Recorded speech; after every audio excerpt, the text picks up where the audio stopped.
Most internet users pay nothing to use the internet. In the Netflix documentary, The Social Dilemma, we hear an interesting statement. If you're not paying for the product, you are the product.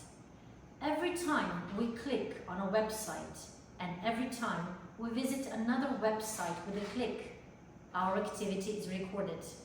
Not only what we browse, but also how long we browse, what caught our attention. This is the information they collect about us.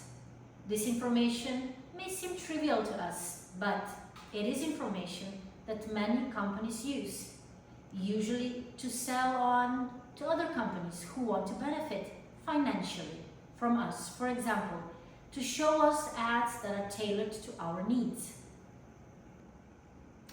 It is important for internet users to be aware of what is going on behind the scenes when we have free access to online services. At least we can do is to read the terms of use and understand what we are accepting. Perhaps on a website where we edit or post photos, by using that service we are giving permission for the company to use our photos as they wish, maybe for advertising.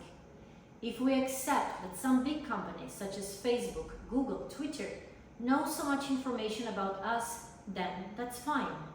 But if we don't agree or want to control the information they receive, we can use browsers such as Disconnect and Ghostery and Brave that allowed us to do so.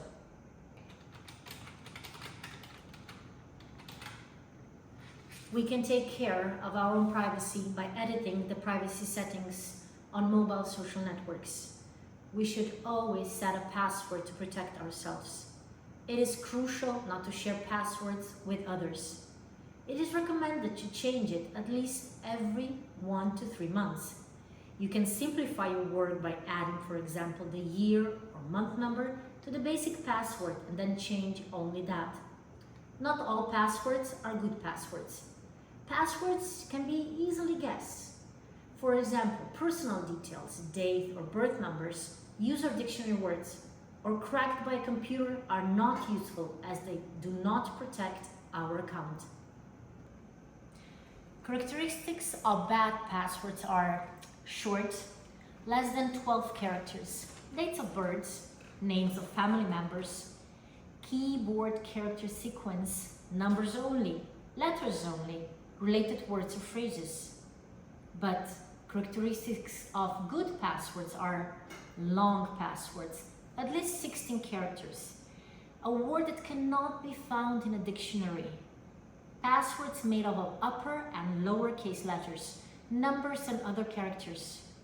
Care must be taken here as certain characters are prohibited in some applications when creating a password.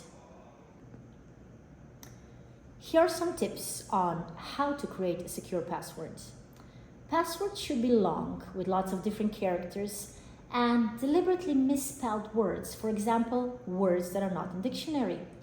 It is also common to use phrases that are important to us in some way. For example, this makes the password easier to remember, but do not include obvious personal information. For example, we can use the initials of each word in a sentence and get a meaningless password. Some characters can be replaced by symbols, numbers. For example, I want to go to Greece to eat some feta cheese, but the password is Y2G2GR33C32E5FC. In addition to the above, multi-factor authentication, MFA, is the icing on the cake for security. MFA requires to provide 2 or more pieces of evidence that identify us as the account holder. For example, password and a code, which is randomly sent to your phone and is valid only for a limited period of time. According to the NordPass survey, the average user of online services should use around 100 passwords. It is difficult to remember that many passwords, but we can help ourselves in different ways. We can write down passwords in notebooks, but no one else should have access to them. We can store passwords in a browser. Some browsers allow you to save your passwords. This is very handy because when you visit a particular website, the user data is automatically entered. There is also the possibility for the browser to generate a complex password itself, which is then saved. This way of storing passwords is convenient if you're the only user of the computer, or if each user logs onto the computer with his or his user details. We can also use password managers. Password managers are applications that connect devices of a single user to each other and store user data. The service also allows the automatic creation of good passwords. It stores passwords in encrypted form and is not readable by others. But it's very important to have a very good password to the password manager. The most common password-related problems are forgotten passwords, stolen passwords, and account hacking. Theft can occur in different ways. Someone sees the password written on a slip of paper, guesses it by monitoring your typing on a keyboard, or by installing software that records your typing. It can also occur when the service provider's user database is hacked. You can check for yourself whether your username and password have been compromised in any of these hacks by visiting Have I Been Pawned website. There are some common mistakes made by users when using user accounts.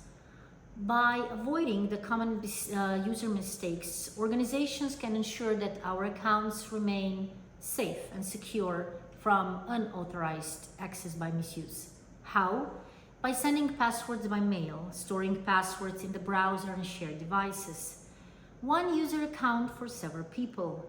The use of simple passwords, awkward password entry. Online scams aid to mislead and defraud people through different online platforms, email, social networks, websites, communication apps. But most often, they want to obtain sensitive information or money from unsuspecting victims. Here are some of the most common online scams. Love scams, establishing a romantic relationship and trust in order to demand large sums of money from the victim. Investing money in schemes that promise the possibility of making a quick and high profit. Hidden subscription scams. The advance fee scam.